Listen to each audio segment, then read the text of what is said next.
Hey guys, so welcome back. I've had a number of requests to show the Tavor being broken down a little better and for general cleaning and general maintenance purposes. So we're going to do that here today. Let's take a look at what the rifle comes with. It comes with a great owner's manual. Inside you'll see detailed diagrams including color accents and highlights, which is really nice. So that'll be a great valuable resource for you. Comes with this little cleaning pouch, contains all your cleaning supplies, including a belt loop. I'm not sure who'd put it on their belt, but if you need to, there it is. It comes with a number of other items in there. Side adjustment tool, this 4-piece metallic cleaning rod, a bristle brush that is probably reminiscent of something you'd find at your kitchen sink. This larger brush is going to be used clean the inside of your receiver here to get inside there and kind of just knock away some of the junk that can build up in there. Standard bore brush, as well as a general brush for your brushing purposes. That's kind of useless. I'm not sure why they would put that in there. And then AR fans are going to recognize this. It's for getting up there in your chamber bore area to get that cleaned out. So I'm probably not going to wind up using most of that stuff here today. I've got some other things. I've got my bore snake here and things like that, so we're probably going to wind up just sticking with some of the more usual stuff that I use.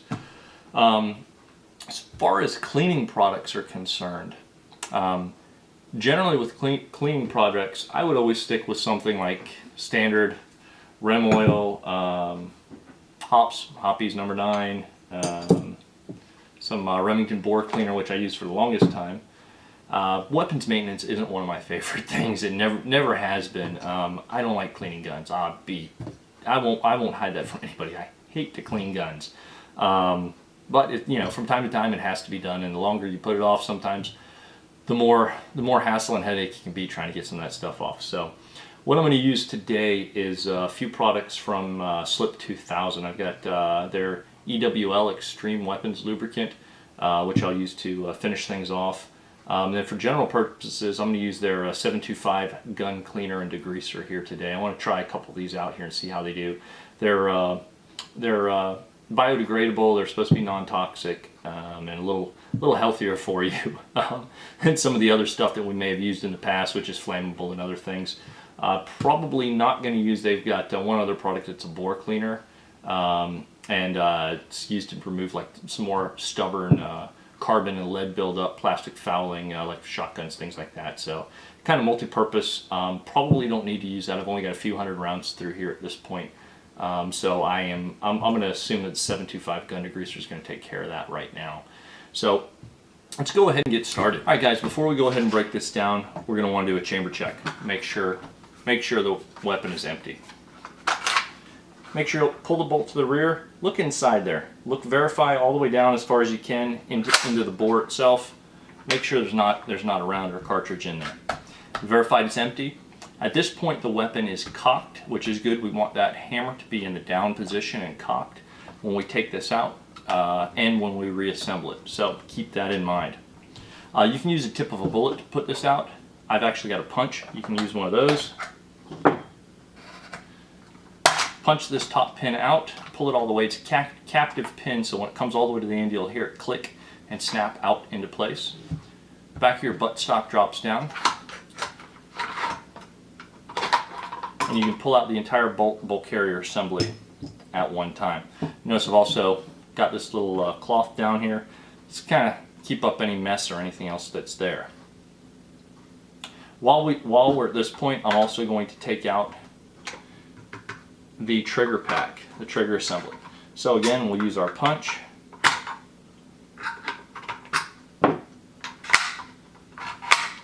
Pull our two pins out, which are right here and here. You pull them both out. Then, when you pull this down, your trigger pack will actually drop right out nicely. So, we've got that taken care of. And we've got our trigger pack. Guys, let's break our bolt carrier down here real quick. Again, I'm going to use a punch. There's a pin you pop out right here. You really don't even need a punch. It slides in and out pretty easily when it's in the right position.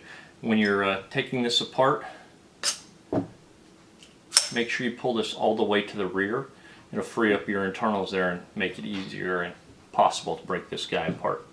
So we pop our pin out here, just this guy right here. Pop it out. I'm actually going to use the punch so that I can actually take it out. Put your pin out, bolt slides right out, then give it a little bit of a rotation, a little bit of a twist, and you pull out your firing pin with its spring. This is the extent of what IWI determines is what you need to break down for general cleaning and maintenance. Going any further down on these components, according to them, would require an armorer to do. Otherwise, you could risk avoiding your warranty, so keep that in mind. Alright, so I'm going to clean these guys up a little bit right now, and we'll see if I actually speed this up in the video to save you guys some time. I'm going to use this gun cleaner and degreaser, the 725 here. Kind of clean this guy out. I've actually got a bunch of gunk down right in here that we're going to clean out, and I'm probably going to speed this up for you so you don't actually have to watch it all.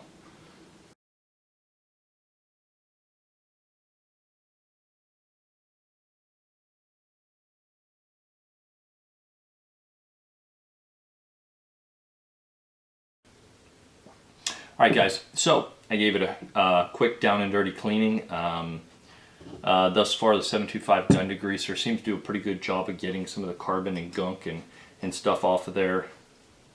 So you can see, most all that junk is gone, which is nice. Put a layer and coating of lubricant over it. And that's what we're about to do now, because you want to get those things relubricated. I did relubricate already when I put through the bore snake. Keep in mind with the bore snake, if you're using, you can use the same bore snake on 5.45 by 3.9, for example. If you're going to do that and you're shooting corrosive ammo, use 2 different bore snakes. You don't want to be going back and forth, possibly cross-contaminating anything. That's just my personal thoughts on it. Even though you're neutralizing it anyway, it's just something to keep in mind. In fact, for my 74s, when I shoot corrosive ammo through it, I use a standard rod and patch. Not even a bore snake. I use a bore snake, separate one for it, but only when I'm not shooting corrosive ammo. So it's during the winter, just to keep things easy for me. All right, guys. So I won't bore you with the full detailed cleaning. You guys know how that goes. You run your patches, your bore snake, wipe things down. One thing I wanted to touch on is some of the lubricating points that IWI recommends. They recommend putting a drop of oil on each side of the rail of the carrier, as well as on the front of the bolt here. You can tell most of that junk that was on the bolt is gone now just from a quick wipe down here with the degreaser. And then putting your drop of oil on the front here. And then you want to push, they also recommend that you push down on your ejector right there. Kind of work that oil in there and get it in there as well. So we've got our drop of oil on there. A little drop of oil on the firing pin as well. Trigger pack, recommend put a drop of oil here on the front here at the sear where your spring is, and there you go, you're good to go on that. Alright guys, so we're going to go ahead and reassemble the rifle. Start with the bolt, take our pin, flat portion on it, we want it facing up. We'll set it down in. Grab our bolt itself, and there's a cutout portion here which is also going to face up, and we'll set that down in there as well. I'm going to turn it over on its side, and everything's going to line up here just right. You push that in just a little bit with your thumb so that this pin just pushes in just like that. Now the pin goes in, tries to go in difficult or with any sort of issue, you're going to want to stop and make sure you realign it. It should just push in very gently, very easily. There shouldn't be anything to force in there. It should just push right in. So we've got that reassembled. Alright guys, so let's get the trigger pack back in the rifle. What you'll do is pull down on your bolt release. Take your trigger pack and slide it in. This is a little tricky. Got it that time. I put in this bottom one first, because if you put in the top one first, try and put it in. This actually has to go down, and there's 2 little holes right here that this pin will go through. So you want to put this one in first.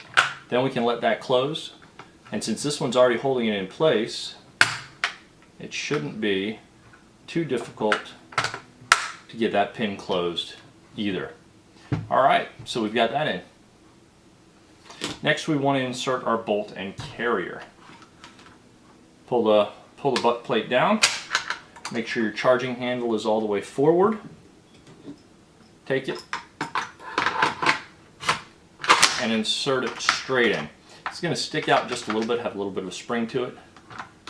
Close yourself up and then push your pin in. And it'll lock right into place. There you go. You're all set. Work your bolt. Check for operation. You're good to go. Lock your bolt back.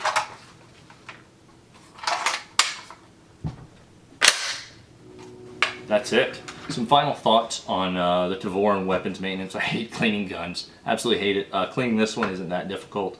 Going forward, I'm going to be looking at a number of different cleaning products, checking them out, evaluating them, going a little more in depth, trying to broaden my horizons beyond the generic rem oils and hops cleaning products. The Slip 2000 combination here that I'm using seems to work out pretty well. I'll see how it actually runs and what it does. It's supposed to limit some grime and dust buildup and things like that. So I'm going to test that out and see how it goes. And Tavor is obviously going to continue to get a workout here as long as I can keep feeding it 223, which isn't easy to come by. So if you have any questions, please feel free to drop by my Facebook page, facebook.com/gunreviews. You can check it out there. Ask any questions you want. I'm always more than happy to respond to you guys. Any suggestions you have as well. You can reach the Facebook, the YouTube page directly by going to 13cgunreviews.com. It'll point to the YouTube page for now. You can also check us out at Blogspot, 13cgunreviews.blogspot.com as well. I'll be trying to put up some information there and some other blogs and different things give a little more depth that I can't necessarily get into here on YouTube. So thanks so much. I appreciate all your likes and subscriptions, guys. Check out my YouTube review here of the Tavor, where I do some shooting in groups and some other different things. Have a little bit of fun out in the wind and rain with this guy. Thanks so much, and we'll see you guys later.